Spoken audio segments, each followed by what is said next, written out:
పార్వతీపురం మన్యం జిల్లా ఎల్విన్పేట పోలీసువారి ఆధ్వర్యంలో గుమ్మలక్ష్మీపురం గ్రామంలోని బీఎస్ఆర్ కళ్యాణ మండపంలో మే 29న మహిళలు, చిన్నారులపై జరిగే నేరాలుపై అవగాహన కల్పించాలనే ఉద్దేశంతో మీ రక్షణ మా బాధ్యత అనే అవగాహన కార్యక్రమాన్ని ఏర్పాటు చేశారు.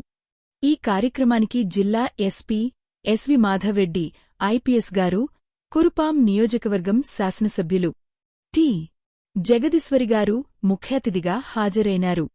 జిల్లా ఎస్పీగారు మాట్లాడుతూ, మహిళలు మరియు బాలికలపై నేరాల నివారణ, వారి భద్రత, గౌరవం మరియు సాధికారత అనేది కేవలం పోలీసు శాఖకు సంబంధించిన అంశం కాదు.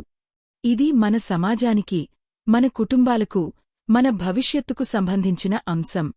ఒక సమాజం ఎంత అభివృద్ధి చెందిందో తెలుసుకోవాలంటే అక్కడ మహిళ ఎంత సురక్షితంగా ఉందో చూడాలని.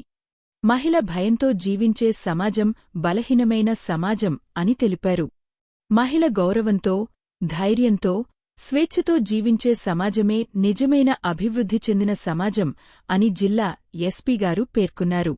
మహిళలపై ప్రధానంగా గృహహింస, లైంగిక వేధింపులు, ఈవ్ టీజింగ్ మరియు స్టాకింగ్, సైబర్ వేధింపులు, సోషల్ మీడియా ద్వారా బ్లాక్మెయిల్, ఫోటో మార్ఫింగ్, బాలికలపై లైంగిక నేరాలు, పోక్సో కేసులు, మానసిక మరియు ఆర్థిక వేధింపులు, మానవ అక్రమ రవాణా, బాల్య వివాహాలు, మోసపూరిత వివాహాలు మరియు దోపిడీ మొదలగు నేరాల పట్ల అవగాహన కల్పించారు.